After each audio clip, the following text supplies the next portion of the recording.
God is omnipotent, God is omniscient, God is omnipresent and omnipotent. So when we know all this, so ದೇವರು ಏನಾಗುತ್ತೆ ಅಂದಾಗ god is everywhere anywhere, ಅಲ್ಲೇನು ಅದರಲ್ಲಿ ವಿಚಾರನೇ ಇಲ್ಲ ನಮಗೆ. God is always there. So why we are not enjoying God? No, we should stop seeing God in ದೇವಸ್ಥಾನ. ಆ ಮಟ್ಟಕ್ಕೆ ನಾವು ರೆಡಿ ಆಗಬೇಕು. ವಿ ಆರ್ ಬಾರ್ನ್, ಆ ಮಟ್ಟಕ್ಕೆ ರೆಡಿ ಆಗಕ್ಕೆ ನಾವು ಹುಟ್ಟಿದ್ದೀವಿ. ನಾವು ಮಧ್ಯೆ ಏನಾಯಿತು, ಈ ಇಂಟರ್ನೆಟ್ಟು ಅದು ಇದು ಇಂಟ್ರಾನೆಟ್ ನಮ್ಮಲ್ಲಿರೋತಕ್ಕಂಥ ನಮ್ಮೊಳಗಡೆ ನಮ್ಮಲ್ಲಿರೋತಕ್ಕಂಥ ರಸ, ಗಂಧ, ಸ್ಪರ್ಶ, ರೂಪ ಇದೆಲ್ಲ ಬಿಟ್ಟೋಗಿದೆ ನಮಗೆ. We are not enjoying divinity. ನಾವು ಬರೀ ದೇವ್ರ ಮನೆಗೆ ಹೋದರೆ, ದೇವ್ರ ಮನೆ ಇದ್ದರೆ we are enjoying divinity. After ದೇವ್ರ ಮನೆ ಆರ್ ಬಿಫೋರ್ ದೇವ್ರ ಮನೆ, why are we not enjoying divinity? We are not, because we have lost the sensitivity towards divinity. ಈಗ ಪುರಂದರದಾಸರು, ಕನಕದಾಸರು, ಕಾಳಿದಾಸರ ಮುಂಚೆ ಇದ್ರಲ್ವಾ, ವೇದ ಋಷಿಗಳೆಲ್ಲ ಇದ್ರಲ್ವಾ. ಕನಕದಾಸ, ಪುರಂದರದಾಸ, ಕಾಳಿದಾಸ ಇವ್ರಿಗೆ ಮುಂಚೆಲ್ಲ ಜ್ಞಾನಿಗಳಿದ್ದರು. ಇವರು ಮಾತ್ರ ಸೀಮಿತವಾಗಿದ್ರ? ಇಲ್ಲ. ಸೊ ಸತ್ಯಯುಗದಿಂದನೂ ಕೂಡ ಈ ತಿರಿ ಯೋಗಿಗಳು ಕಾಲದಲ್ಲೂ ಇರ್ತಾ ಇದ್ರು. ಅದನ್ನು ನಾವು ಗುರುತಿಸ್ಬೇಕು. ಅದಾದ ಮೇಲೆ when they were existing in the past as well as in the recent past. Now tell me, when God is omnipotent, when God is omnipresent and God is omniscient, ಈಗಿನ ಕಾಲದಲ್ಲಿ ಯಾಕೆ ದೇವರು ಇಲ್ಲ ನಮ್ಮಲ್ಲಿ? We think God is in photos, we think God is in puja room, we think God is in temples. Where else is God other than these places? Because you are ignorant, you are fools. You think only God exists in such places. God does not exist in such places. God does not exist only in such places. God exists in your home. God exists in your surroundings, in your aura. God exists in your aura. ನಿಮ್ಮ ಪ್ರಭಾವಳಿ ದೇವರಲ್ಲಿ, ನಿಮ್ಮ ಪ್ರಭಾವಳಿನಲ್ಲಿ ದೇವರು ವಾಸವಾಗಿದ್ದಾನೆ. God exist in your ಪ್ರಭಾವಳಿ, ನಿಮ್ಮ ಆರಾನಲ್ಲಿ today God exist. You need not look for God in Guruvayur, you need not look for God in any ಪುಣ್ಯ ಕ್ಷೇತ್ರ, you need not look at Shiva in Tiruvannamalai alone. You should understand that. So when he exists at all time, ನಿಮ್ಮ ತಾತ, ನಿಮ್ಮ ಅಜ್ಜಿ, ನಿಮ್ಮ ಮುತ್ತಾತನಿಗೂ ಅದೇ ದೇವರೇ ಇದ್ದಿದ್ದು, ಅದೇ ಕೃಷ್ಣನ ಕಥೆನೇ ಕೇಳಿದ್ದು, ಅದೇ ಈಶ್ವರನ ಕಥೆನೇ ನಿಮ್ಮ ತಾತ, ಅಜ್ಜಿ, ಮುತ್ತಾತ, ಮುತ್ತಜ್ಜಿಲ್ಲ ಅದನ್ನೇ ಕೇಳಿದ್ದು. ಬಟ್ ಅವರಲ್ಲಿರೋ ಸೆನ್ಸಿಟಿವಿಟಿ ನಿಮ್ಮಲ್ಲಿಲ್ಲ. Because today your mind is filled with unnecessary things. You see? ನನ್ನ ಪ್ರಕಾರ God exists in all of you. God exists in all of you. Not only in all of you, God exists also in your aura, in your ಪ್ರಭಾವಳಿ. ದೇವರಲ್ಲಿದ್ದಾನೆ, ನಿಮ್ಮ ಪ್ರಭೆನಲ್ಲಿದ್ದಾನೆ, ನಿಮ್ಮ ಪ್ರಭಾವಳಿನಲ್ಲಿದ್ದಾನೆ. ದೇವರು ನಿಮ್ಮ ಆತ್ಮದಲ್ಲಿದ್ದಾನೆ, ದೇವರು ನಿಮ್ಮ ಇಂದ್ರಿಯಗಳಲ್ಲಿದ್ದಾನೆ. ಆದರೆ ಯಾವ ರೀತಿ ನೀವು ಬಳಸ್ತೀರಾ ಅನ್ನೋದು, ಯಾಕೆ ಬಳಸ್ತಾ ಇಲ್ಲ ನೀವು ಅಂದರೆ ನಿಮಗೆ ಅವನ ಇರುವಿಕೆನೇ ಗೊತ್ತಿಲ್ಲ. ನೀವೆಲ್ಲ ಅಂದ್ಕೊಂಡಿರೋದೇನು ಅಂದರೆ ದೇವ್ರ ಮನೆಯಲ್ಲಿದ್ದಾನೆ, ದೇವಸ್ಥಾನದಲ್ಲಿದ್ದಾನೆ ಅನ್ನೋದು ಅಂದ್ಕೊಂಡಿದ್ದೀರಾ. When everybody walks here, I see a reflection of God. ಒಂದು ಬಿಂಬ, ದೇವರು ನಿಮ್ಮ ಬಿಂಬದಲ್ಲಿ ಕಾಣಿಸ್ತಾ ಇದ್ದಾನೆ, in your aura. So you should understand that. So the moment you understand this realization, that you can become a Kanakadasa, you can become a Purandaradasa, you can become a Kalidasa, you can become an yogi in all the full rights of yourself. ಸ್ವಲ್ಪ ಯೋಚನೆ ಮಾಡ್ಬೇಕು ನೀವು. ನಿಮ್ಮಲ್ಲಿ ಇನ್ನೊಂದು ಒಂದು falls notion ಇದೆ, ಒಂದು ತಪ್ಪಾದ ಕಲ್ಪನೆ ಇದೆ. ಅಯ್ಯೋ ನಮಗೆಲ್ಲಪ್ಪ ದೇವರು ಒಲಿತಾನೆ,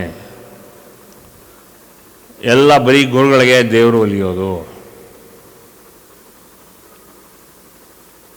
ಇನ್ನೊಂದಿದೆ ಎರಡನೇ ಥಿಯರಿ, ಇನ್ನೊಂದೇನು, ದೇವರು ಬ್ರಾಹ್ಮಣರಿಗೆ ಮಾತ್ರ ಒಲಿತಾನೆ, ಇನ್ಯಾರಿಗೂ ಒಲಿಯಲ್ಲ. This is another myth. No no,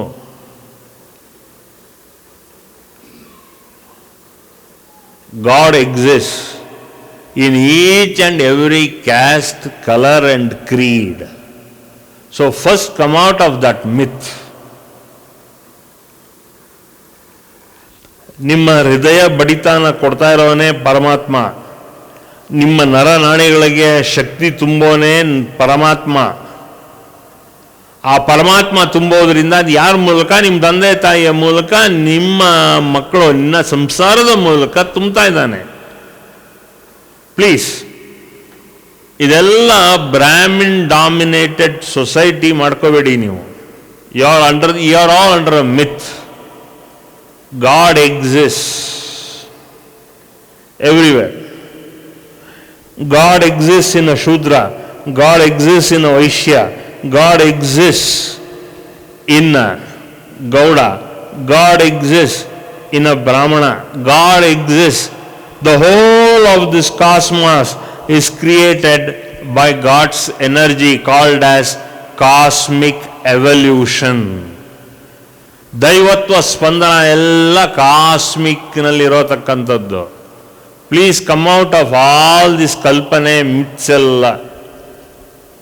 If you think you are a Brahmin and if I think I am a Shudra, God exists in you, God exists in me. When we give a sadhana, the sadhana is to invoke that kind of a kindness, that kind of respecting others, and that kind of giving value not only to humans, giving value to each and every creation of God.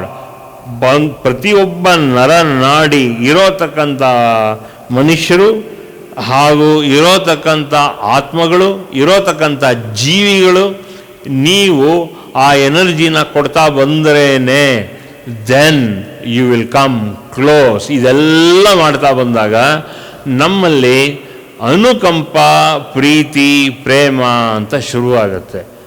Love, disposition of love, intersection of love, kindness, heart, from the heart, not from the mind.